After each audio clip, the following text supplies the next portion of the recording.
So thanks for joining us today. I'm glad to spend this time with you guys. It's fun. It's kind of too bad that I can't see you all. It's nice to be in a room, but I'm happy to be able to do this electronically anyway. So we're going to be talking today about the 2019 Standard Scenarios Report. I've listed up here co-authors, Nathaniel Gage, Trumai, Daniel Greer, and Paritosh Das. This is a pretty large effort. So we're glad for these other folks who are involved here. So our Standard Scenarios product is an annual product. We've been doing this. This is our 5th year we've been doing this. So some of you may be very familiar with it, maybe kind of old hat stuff, but I think you appreciate the new results this year. If this is new, we'll give you some background here to just get you up to speed with what's going on and what this is that we're even talking about. So let's go and get started. We're going to start just with some background pieces. So let's start with what are the standard scenarios.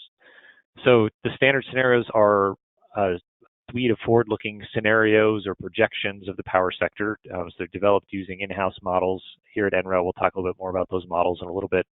So you have listed the different scenarios and the kind of ways we've grouped them for this year's standard scenarios. So there's 36 of these scenarios. So when we talk about the standard scenarios, we're talking about this set of scenarios. We also, when we talk about the standard scenarios, we talk about this report. So we have a report called the 2019 Standard Scenarios Report that pulls together all these scenarios and looks at themes, documents the scenarios, and puts in all the assumptions, those kind of things, and discusses them in the context of power sector evolution out through 2050. That's our modeling tools are projecting out through 2050. So that's what we're talking about with these standard scenarios, is both the suite of scenarios and the report that accompanies the scenarios. Other relevant piece here is you may have heard of the Annual Technology Baseline, the ATB. This is NREL's companion product for the standard scenarios. So the ATB includes NREL's projections of cost and performance for a variety of technologies. So you can see this middle green box of scenarios, the low renewable energy cost and the high renewable energy cost. We're pulling all of those costs from the Annual Technology Baseline. So this goes along with that, and every year that set of cost and performance projections for generator technology cost is updated. We roll those into our standard scenarios report for that year to show how the power sector might evolve over time. Okay, so why do we do the standard scenarios? We do this every year. You know, we did it once, why do we need to do it again? Well, we get a lot of internal value out of these. So one, it gives us more consistency across our analyses. So we have this set of scenarios we've already done, we've already vetted them. We understand how they work. We're happy with the assumptions that have gone into them. So it makes it so we could always start from that when we're doing analysis. It also means that we could kick off analyses faster because we've already went through the work of defining assumptions and understanding how scenarios work. And then externally, we've also seen folks get a lot of value from the scenarios. One, people use a lot of the input assumptions or model results that we produce as part of this work. It's anywhere from a graduate student building their own capacity expansion model and needing assumptions about something. We'll go to this work and pull things from it. To people who are looking at, somebody's looking at solar deployment potential in Maryland and looking across our scenarios to see how much solar is showing up in Maryland across the 36 scenarios. So this also provides a perspective on power sector evolution. There's other groups that do annual power sector projections or outlooks, so this provides one more perspective out there in relation to those. And then ultimately what we're hoping with all the work we do across our modeling and analysis is helping to inform decision making. So there's a lot of challenging decisions that have to be made out there. The electric sector is pretty complex, and so we're employing our tools, analysis, and understanding to help inform that decision making, to help people make the best decisions they're able to. Okay, so we said this is an annual product, so that means things are different this year than last year. Otherwise, what's the point of having an annual product? So things have changed. The one big change this year is that our primary model that we use for this work, the REEDS model, has been revamped and updated. So we call it the REEDS 2.0 version. One of the exciting things about this model version is we're able to release it publicly. So you could go to this website and request access to the model, and that would let you reproduce the results we're going to talk about today. So that's pretty exciting. And then we've also made a number of scenario changes every year. We add a couple scenarios, maybe drop a couple scenarios. We have a core set that never really changed, but we've made some changes this year. So for example, new scenarios, we now have an endogenous retirement scenario and a perfect foresight scenario. Those are both new capabilities that come with this new REIDS model version that we haven't been able to do before. We've added a shortened cost recovery scenario. We've had an extended cost recovery in the past, so this is kind of the opposite of that. So we have both sides. And then additionally, we've also had lots of low renewable energy cost scenarios like low hydro costs or low geothermal cost scenarios. So we've added the corresponding high cost scenarios that go with those just to provide more balance in terms of moving assumptions in either direction. Some scenarios have gone away. You could look in the report to see where what those are. And then you could also, there's been a lot of just general updates. So things like clean energy standards, those have been changing a lot. Storage, offshore wind mandates, natural gas price projections, wind, solar cost projections, those have been updated. Yeah, the appendix report documents those. So if you're interested in specifics, you're welcome to go there. Okay. So this is what we're going to talk about the rest of our time here today on this webinar. So we'll provide a summary of the standard scenarios and the results that we see. So we'll start there, just give you more of how we create them, what the modeling tools are, what the results look like. So we'll start with that, and then we'll we'll move into basically the contents of what the report has in it, the themes, the insights, perspectives that we included in the report. And then we'll end with showing you how to access the scenario data and the model in case you're interested in learning more, getting more information there. Okay, so let's start with this standard scenarios overview. We're going to start with the tools. So we have in the standard scenarios work, we've defined our scenarios. We have our low renewable energy cost scenario or our early retirement scenario, whatever the scenario definitions are. We'll feed those into our modeling tools, and we're using 3 different modeling tools in this work. Starting at the left, we have the DGen model. DGen is a rooftop PV adoption model. So it uses vast diffusion theory to project rooftop PV adoption across the United States through 2050. So it's highly spatially resolved, looking at different types of consumers and their likelihood of adopting PV over time. So that model, and then in the middle, the REIDS capacity expansion model is taking a system-wide perspective. It's doing the bulk power system side, minimizing the total system cost.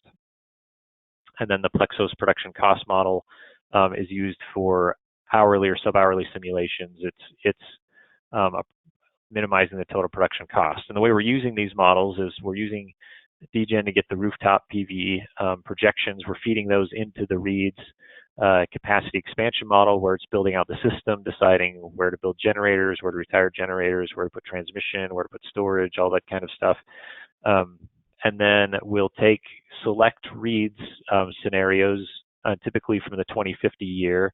We'll have built out a system, and we'll run that in Plexos to get more detailed operation, to look at is the scenario working? Did it build enough stuff? Could we make sure it could serve all the load without resulting in any sort of unserved load? What do hourly results look like? So we use the combination of these 3 to put together a result. So the bulk of the results you'll see are from REIDS. Wesley, we may have lost you there. Could you just go back a few sentences?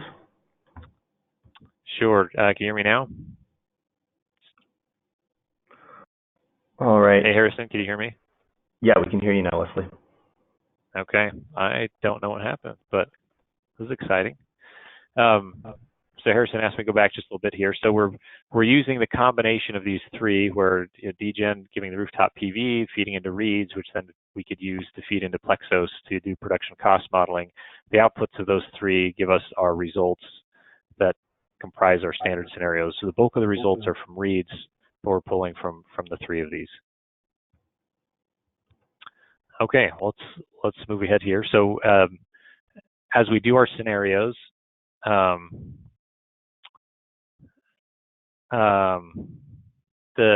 we start with a reference case scenario and move forward from there. So our reference case scenario we call the mid case scenario. We're just using the mid or reference case projections across the different assumptions. So for fuel prices, we're using the annual energy outlook reference case.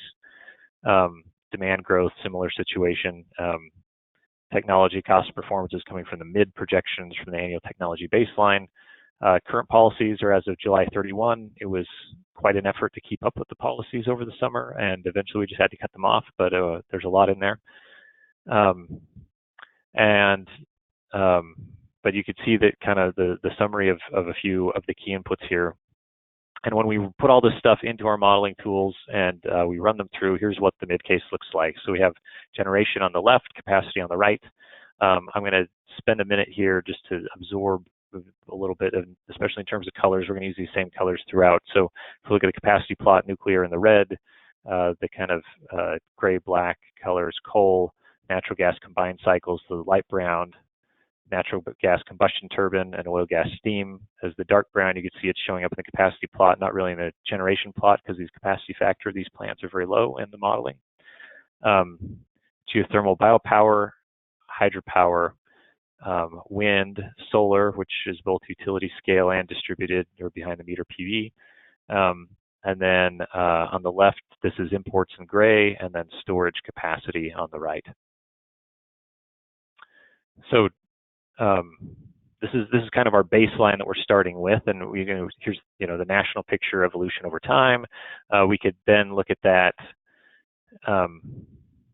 at a state level. So now we're showing state level results, same kind of evolution. Here's a snapshot in 2018, generation mix by state on the right, the mid-case scenario in 2050. The size of the circle, the size of the pie, is the level of generation, and then you could see the mix across the different technology types, and you could see different trends going on in different parts of the country.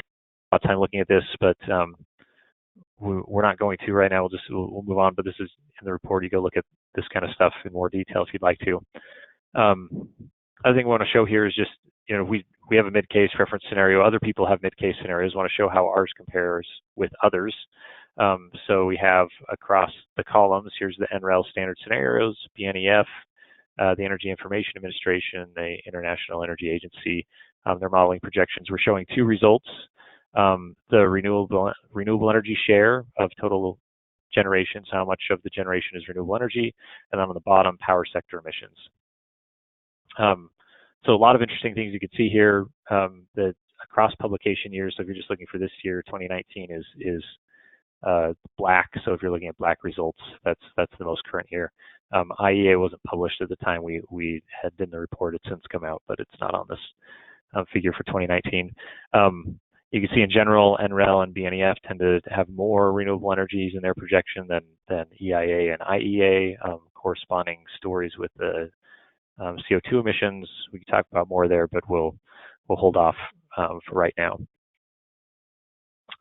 So this has just been talking about the reference case, but we have 36 scenarios that we use in the standard scenarios. I mean, one thing that if anybody does projections, you'll learn pretty quickly is that one scenario is almost guaranteed to be wrong, like especially a reference case scenario. Reference never usually ends up happening, even though it's kind of our expected or business as usual kind of case. So we look at a lot of sensitivities. We showed these before, same thing here, showing the different sensitivities that we run as part of the suite of standard scenarios. And we look at those because the future is very uncertain. We are really interested in understanding trends, understanding how things vary as assumptions change, because looking across the suite of scenarios, we tend to gain more and more robust insights than looking at a single scenario. And so we summarize these 36 scenarios in just generation by fuel type. You can see that here. Again, a lot of things we could talk about. I'll just highlight a couple things. You could see one obvious thing: natural gas is by far has the widest range across these scenarios, where we have more than a doubling of natural gas generation by 2050 in the most extreme scenario for natural gas, down to where it's declining to very low levels by 2050 in other scenarios. So natural gas very sensitive to a number of assumptions that we're exercising here. Other thing I highlight is you'll see growth in wind and PV across all the scenarios, although the growth could range from pretty small growth on the low end up to pretty large growth on the high end, but certainly seeing growth across those. So we'll leave other insights for later, but just lots of interesting things you can start looking at as you look at lots of scenarios. So we'll use this suite of scenarios to highlight 3 themes from this year. So we'll walk through each of those themes and then summarize the data and results at the end. So let's jump into the first theme. So the first theme we highlighted in this year's report was changes in the technology revenue as the generation mix changes. So this is kind of an interesting thing. Well, I think as we get into results, you'll understand more what we're talking about here. But just as kind of background, if you look at what's been built over the last decade and what's been retired, you've seen it like lots of natural gas, again, your brown natural gas, renewable energy generators, which has been almost exclusively wind and solar generators over the past decade. Lots of growth in both of those, decline in coal, and this other is a lot of steam plants. And then what's projected in terms of planned additions is, again, a lot of renewable energy and a lot of gas. So we've had the system evolution over the last 10 years where we've been adding a lot more gas, a lot more renewable energy to the system, and that can lead to some interesting things going on. So for example, if we look at California and CAISO, for California ISO, we look at the PV capacity from 2012 to 2018 in California, from under 5 gigawatts to nearly 25 gigawatts of DC capacity PV. And then we look at prices during that same period. So here's annual prices during that same period, but then extending now into 2019. We had prices for the first half of 2019 when we pulled this together. And we look at what happens different times of the day. So if we look at noon, here's prices at noon, and then here's prices at midnight. You see some pretty clear trends. It used to be that prices at noon were higher than prices at midnight in California. It's since changed. Prices at noon are lower than prices at midnight in California. And not surprising given the extent of PV capacity that's been deployed. You have a lot of zero marginal cost resource that's producing during the middle of the day. Prices during the middle of the day go down. Prices at midnight aren't affected necessarily by these prices, by this generation in the middle of the day. So the theme here that we're examining is, as the system evolves and as technologies are deployed, the value of those technology changes. So we often focus on the cost side. How much is the LCOE changing, or how much is the cost coming down of PV or of wind or of other technologies? But the values are also changing too. So if the value is changing, it's really that intersection of cost and value that tells the story of the potential for these technologies to get deployed. So, for example, if you deploy a system in California today, its value is going to be lower than it was previously, because you used to have higher daytime prices, but the cost of PV is also lower too. So cost of PV has come down, value of PV in some ways has come down in terms of just this energy price component. So how do those interact? And that's what we're looking at in this first theme. So to help tell that story, we're looking at want to look at the price of grid services across a scenario. So in our modeling tools, we have 4 grid services. I'll highlight those here in just a second. So really what determines the competitiveness of the technologies is, what are the prices of the services and how much are they contributing towards that service. If there's a high value service and they're contributing a lot, they're likely to be competitive. But if there's a lower value service or they're not contributing very much, then they're not as likely to be competitive. So I'll highlight here first energy price, and we're going to show across all the scenarios. The mid case will always be the dashed line in these figures. And then we'll also highlight some of the extreme scenarios, just so you can see what is driving the higher and lower ends.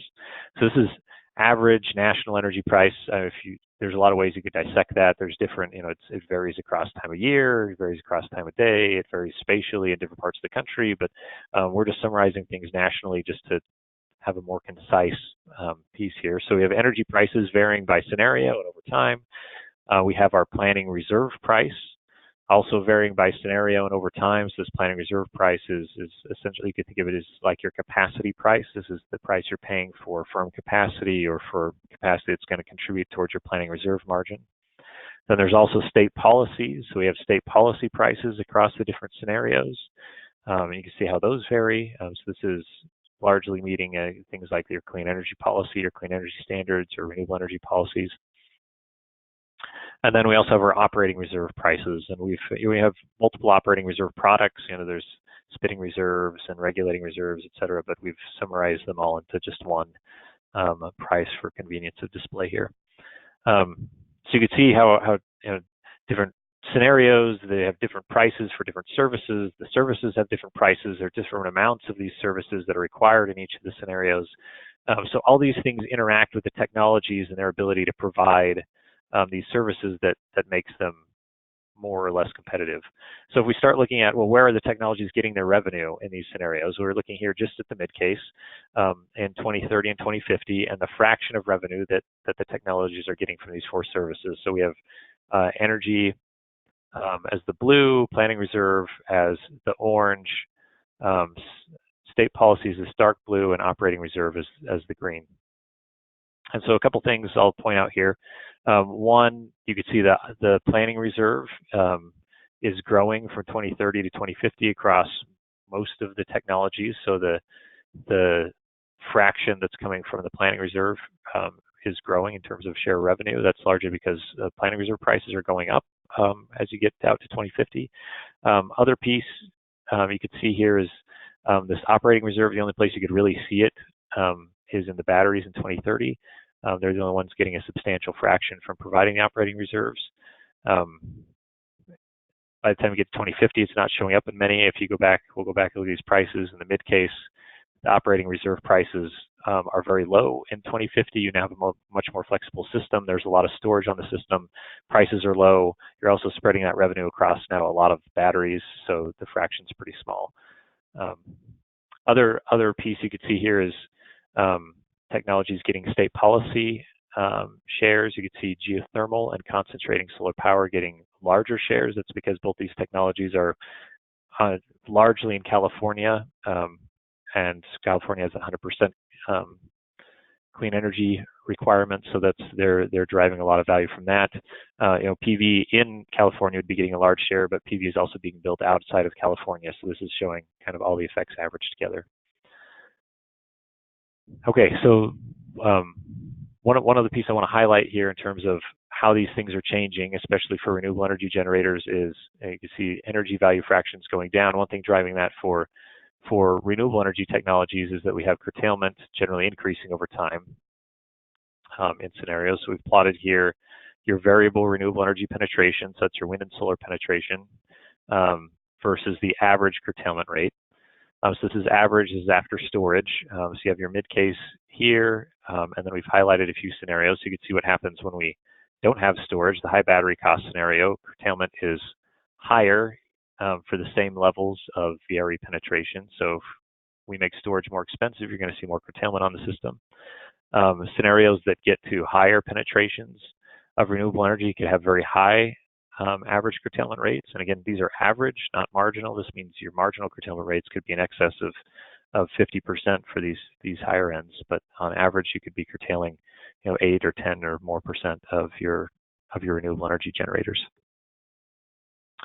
So this then impacts the value that renewable energy generators get. If they have to throw away some of their energy, they don't have as much to sell into the energy market. Okay, so we're going to wrap up that theme, move on to next one. So next thing we want to talk about is planning reserve provision. So this one, I really enjoy this kind of stuff. So planning reserve, when we talk about planning reserve, this is different than an operating reserve. Operating reserve is making sure that the units that you have operating, that they could adjust to a generator going offline and before you could bring on the next one. That's more of what operating reserves are for. Planning reserves are making sure you have enough stuff to meet peak demand during your peak period. So in this example system, we have 100 gigawatts peak demand. You're going to procure 115 gigawatts of capacity so that's your planning reserve provision, and that's excess amount over your peak demand is your planning reserve. So in this case, you've heard of the planning reserve margin. You'd have a 15% planning reserve margin because you have 15% more capacity or 15 gigawatts more capacity than what you need for your peak demand.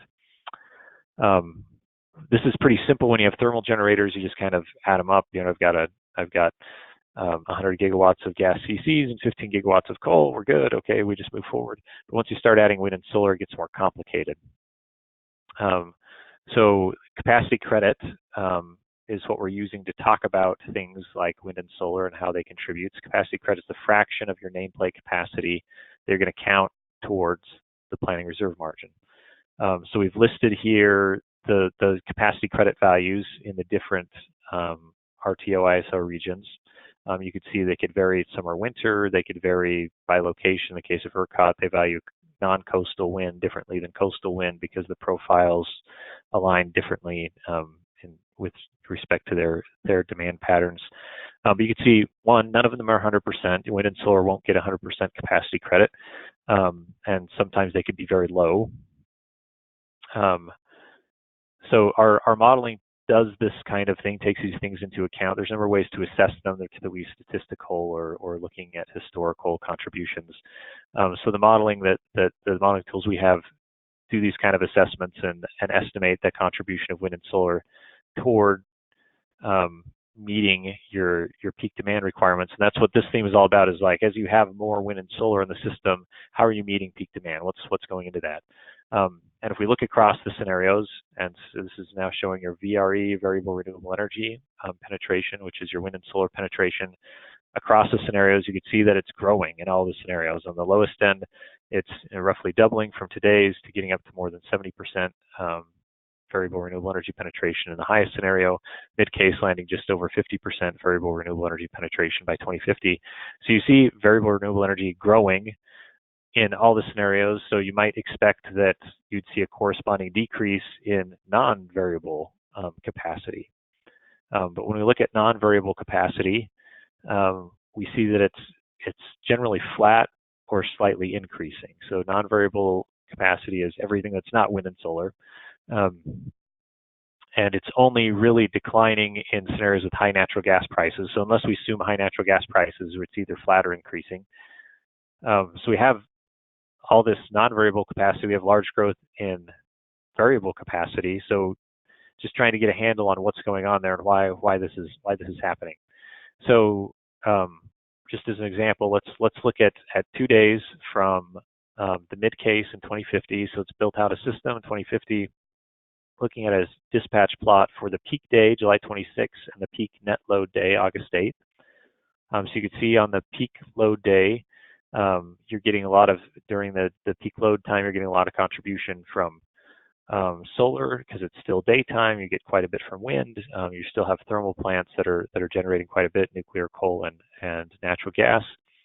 If we go to the peak net load day, where net load is the load that's left after wind and solar have done what they can, peak load's everything that's left. You could see that net peak load is happening late in the evening, so there's basically no solar now. Wind is contributing, but it's not as much as it could. You could see a lot more wind on this day than on this day. And you could see the thermal generators, the stack of especially gas, coal, and nuclear, much higher on the August 8th day than they are on the July 26th day. So you've gone from a period where wind and solar are contributing quite a bit to the net peak load where solar is contributing basically nothing.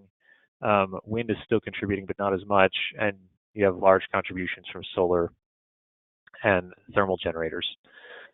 So this is the kinds of things we're looking at in terms of what's ensuring that your system has enough capacity as we move to these kind of future conditions. And so the way we're quantifying that is by planning reserve provision, or in terms of what stuff is contributing towards meeting your peak demand. So this is showing total capacity under 3 scenarios. We pick 3: the high renewable energy cost scenario, which means it's not going to have as much renewable energy; a low renewable energy cost scenario, which means it's going to have a lot of renewable energy; and a mid case. And so you could see the total capacity across these 3 scenarios, with wind as the blue, solar is the gold here. And then we say, okay, well, here's how much total capacity was built, but what happened? What about just the planning reserve? How much gets counted towards the planning reserve? So here's now the capacity that's going towards meeting your peak demand. You could see that the wind and solar contributions are much lower. They still grow from high to mid to low RE cost scenarios, but the growth is lower as you progress.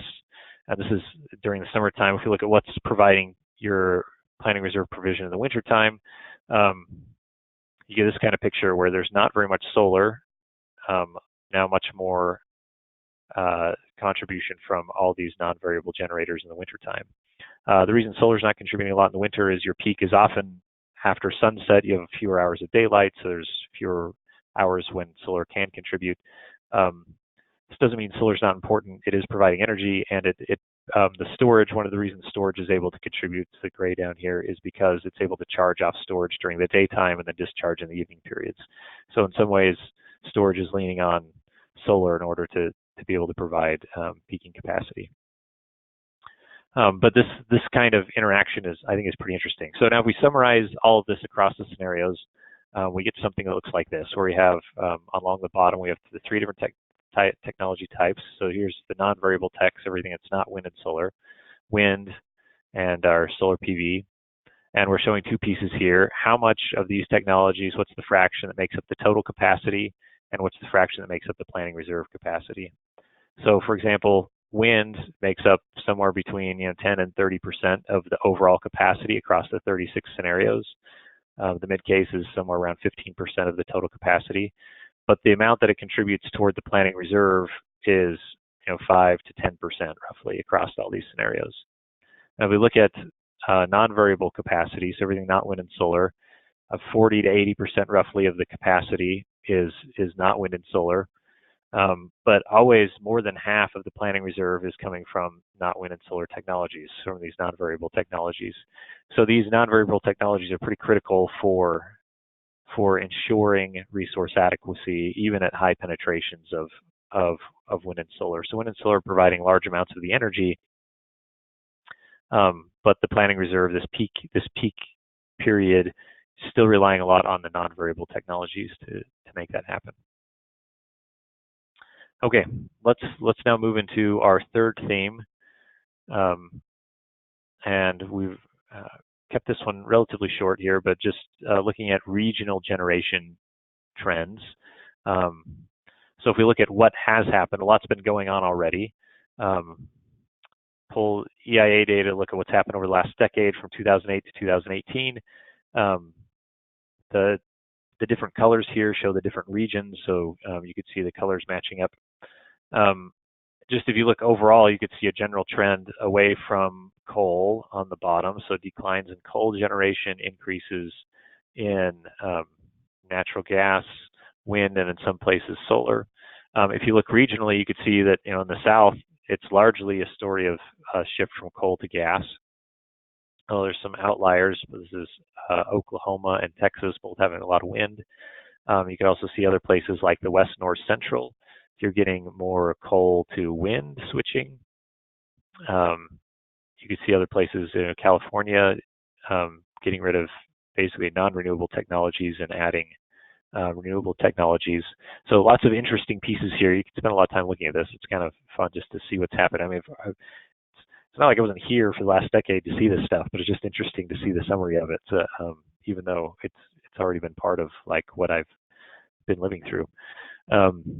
So two pieces now forward-looking I want to highlight. One is curtailment rates and looking at how those, what those look like on a regional basis. So this is in 2050 in the mid case. We could look at other scenarios too. We're just looking here at the mid case and saying, well, what do curtailment rates look like? Yeah. So on the left is wind, right is solar. So you can see wind, lots of curtailment in the central U.S. That's probably not surprising. This is where a lot of the wind is going to get deployed. So you have high penetrations of wind here. This means your curtailment rates are pretty high. And then on the right side, you can see same with solar. I mean, if you already have a lot of transmission congestion in the middle of the country from wind, if you build solar there too, it's still going to be congested a lot of time.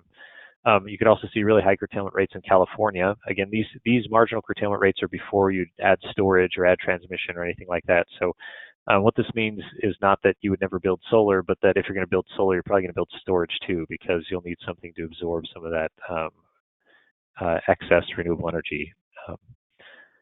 So this to me is pretty interesting. Just start looking at regional pieces and what might be going on and where there might be excess power. So a related piece is looking at zero price hours. So this is now looking at hourly data. We have three scenarios here. So we have the mid case. Again, the high renewable energy cost scenarios, that means there's less renewables in this case, and the low renewable energy cost scenarios, there's more renewables in this case. So if we start over here with the least amount of renewables, you can see lots of regions that still have zero hours with zero price. as we move to the mid case, most regions now have some amount of zero price hours, and then as we get to the low renewable energy cost case, every region is experiencing some amount of zero price hours.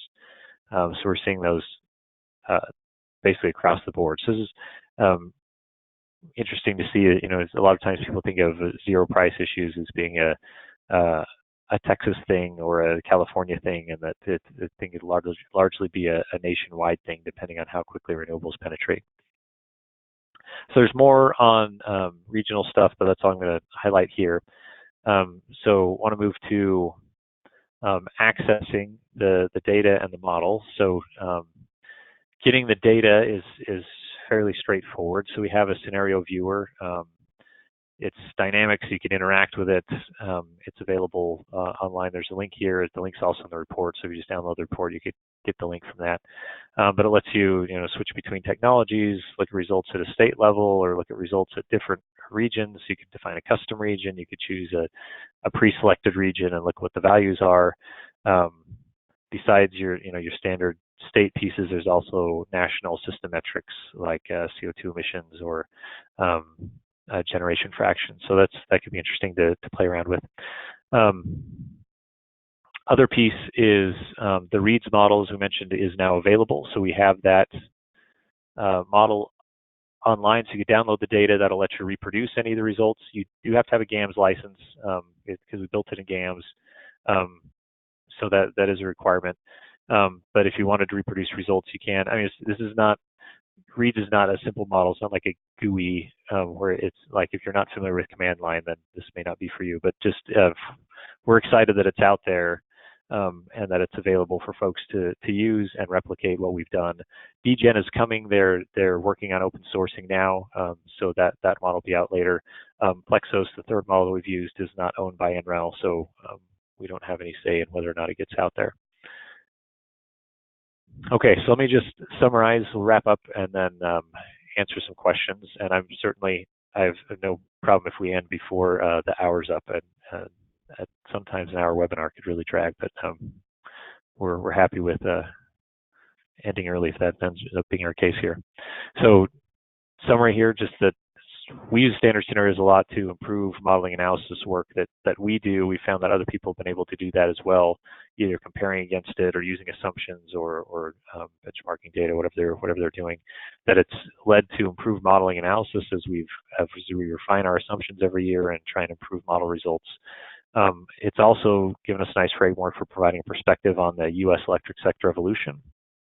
For not just looking at a single scenario, but emphasizing lots of scenarios and lots of different directions the system could go based on the sensitivities we're looking at, and also provides a nice way to get access to state level projections. And this year, the themes that we've looked at this year, looking at the revenue of technologies, how that changes with the generation mix, that kind of the value component of these technologies. Also looking at resource adequacy, how that's maintained across the scenarios, especially as you get to higher penetrations of renewable energy.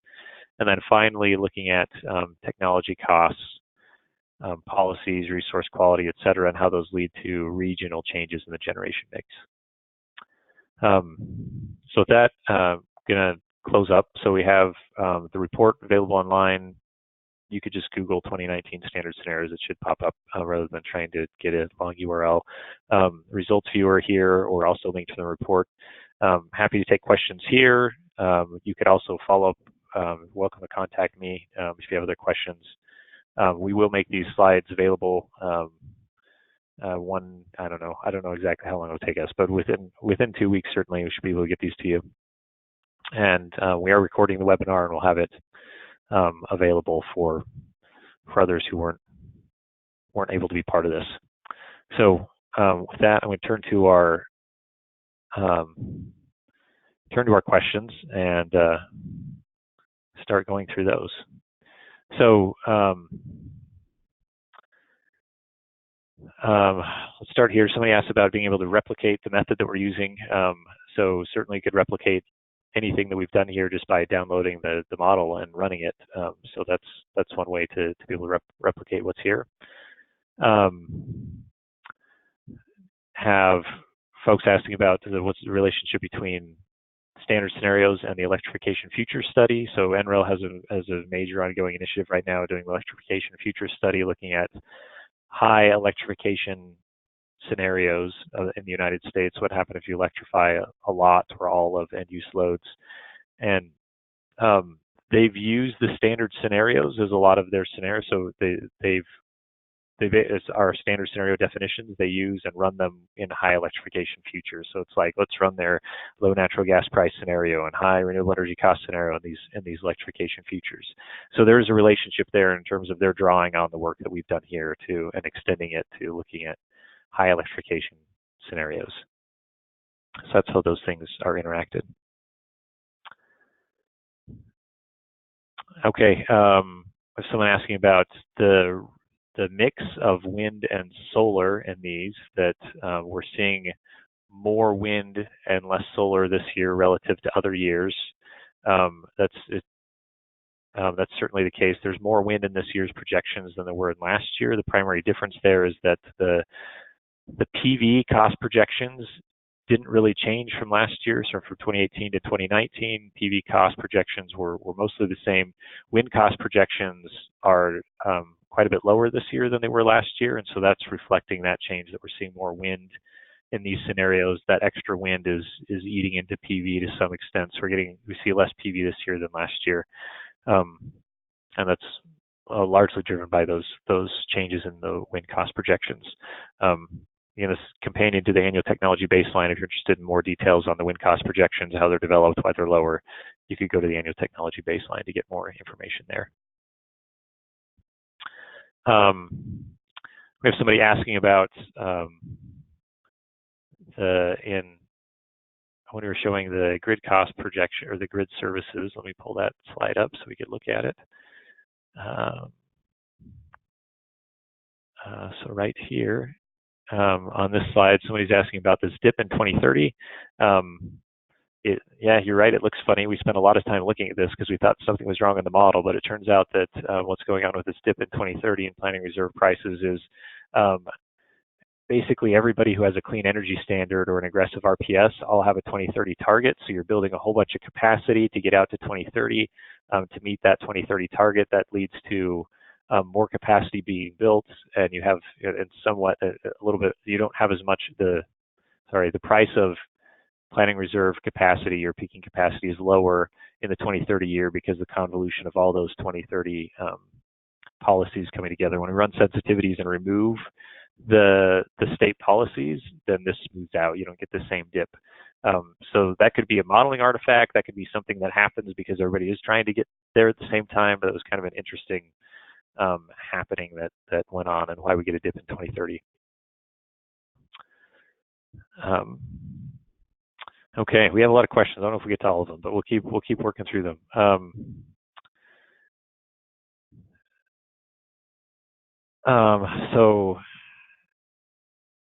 Somebody asking about, are there other resource adequacy metrics from REITs besides revenue? So our primary resource adequacy metric in REIT, well, there are two. Within the model, we're using a planning reserve margin, so making sure your planning reserve margin is met. So if you have 15% planning reserve margin, can you actually meet that? And then the way we test it is by using the Plexos production cost modeling, where we'll take it, look at it hourly or sub-hourly detail and ensure that the system can meet load during all hours of the year. So in terms of how we test resource adequacy, we're looking at planning reserves within the model and then porting those over into hourly production cost modeling to ensure the system can operate appropriately.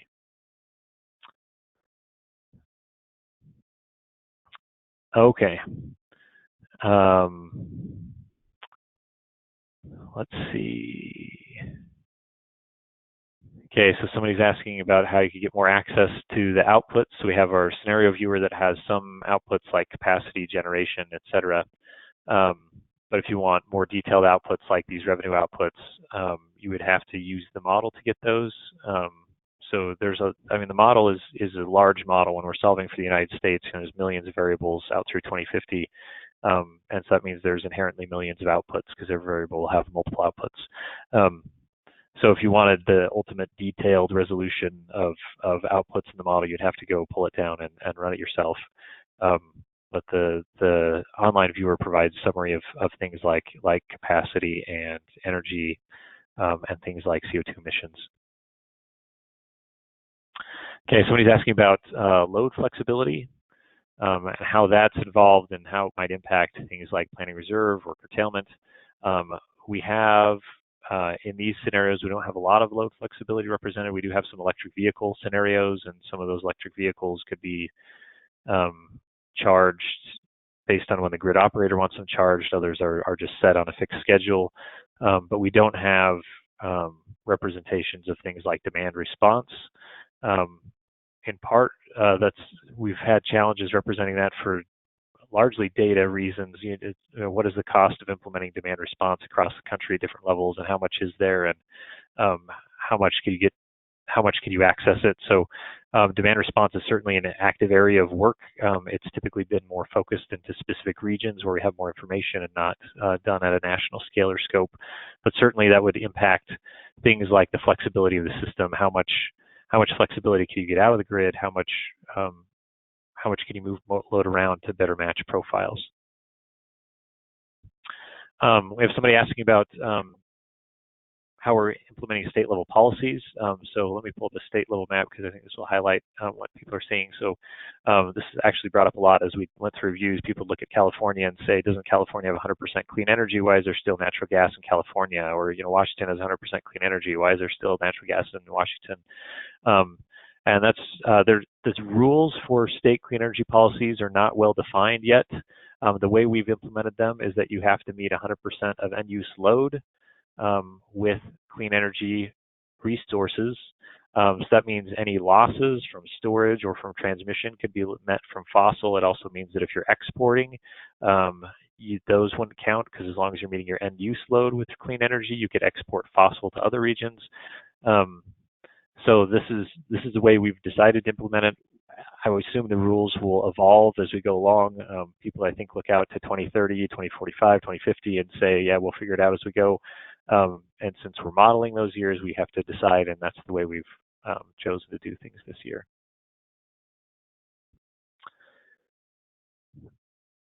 Okay, other question is about weather or climate assumptions that we've built into the model and how we've included those. So in past years, we've included climate scenarios, climate sensitivity scenarios, where we've run with what happens if the weather's changing, and change things like heat rates, because heat rates change as the temperature changes, or transmission loss changes, or afternoon summertime temperatures change, so that drives more air conditioning load. So we've had those scenarios in past versions of the standard scenarios. They weren't included this year because we weren't able to get those climate change impacts into the new version of the Reeds model.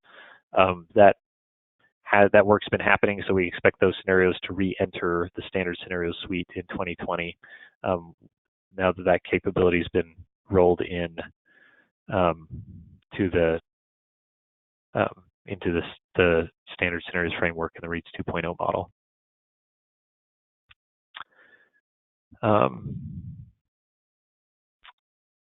Okay.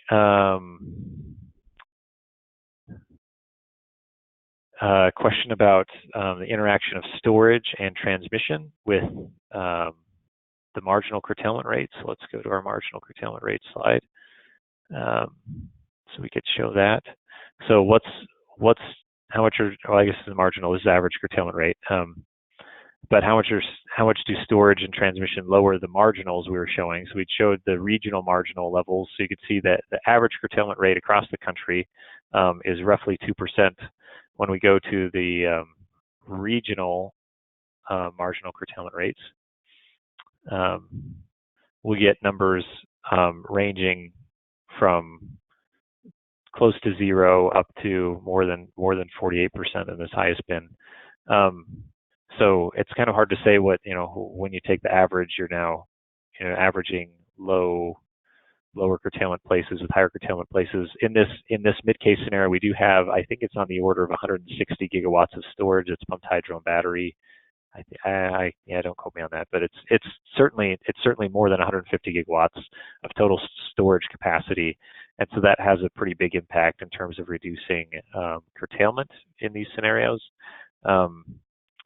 Transmission also is expanded in the scenarios, so the combination of those are helping to get these curtailment rates down so that more of the energy can be absorbed.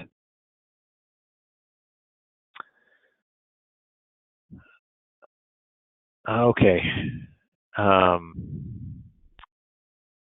So somebody's asking about, are we looking at life cycle assessment pieces as we're doing these build outs, like when we're making decisions to incorporate pieces outside of just the build and operate? And the answer is no, we're not including life cycle pieces in this. We're just including the cost to build and operate the system. So certainly looking at life cycle pieces could change the answer in terms of what gets built out, but we haven't incorporated that into our modeling framework at this point. Another question about if the production cost model files will be available. We haven't made those available yet. We don't have any plans to make them available right now. That's certainly possible down the road, but it's not in the framework right now to make that available. So right now it's just the reads model available. The degen is coming, and it's possible we could have the production cost pieces available in the future. Not sure yet. One thing that we do anticipate having in future years of standard scenarios is releasing more of the production cost modeling results. So you could look at hourly data for these scenarios, including hourly electricity prices. So we have ongoing work to be able to make that information available.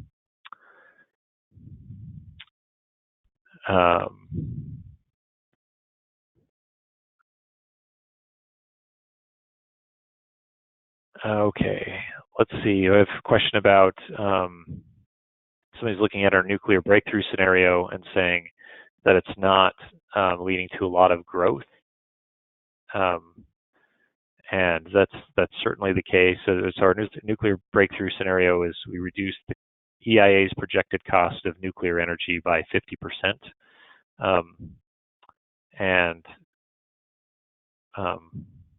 looked at what would happen. In the past, when we'd run that scenario, we'd get quite a bit of nuclear built. As the cost projections for wind and solar have continued to decline over the past few years, we've been getting less nuclear built in those scenarios. It's harder for nuclear at even the 50% cost decline to compete with wind, solar, and declining storage costs. So it certainly is competitive. It still shows up. And if we run things like what happens if we make nuclear costs lower and keep wind and solar or storage costs closer to today's levels, you'd see a lot more nuclear getting deployed. So I'd say the work thus far, we haven't put a lot of emphasis on nuclear and its potential for the future, but there's certainly, if the costs come down, there's certainly potential as if we looked at the same kind of scenario suite. Okay, there's still quite a few questions. I haven't got to all of them. I think we follow up with email with folks, but we're getting close to the top of the hour. So I think I want to just go ahead and close up. And again, if you have questions or comments, feel free to email me. Happy to chat offline on some of these questions. And questions have been submitted we haven't been able to get to. I'll try and follow up via email to answer those questions with you. But want to make sure that if you're going to do another webinar for this, you could join without give you the break between meetings and running from one place to the other. So thank you all for joining. It's been a pleasure to have you on this webinar, and hope to engage with you down the road as you continue in this work. So thank you very much.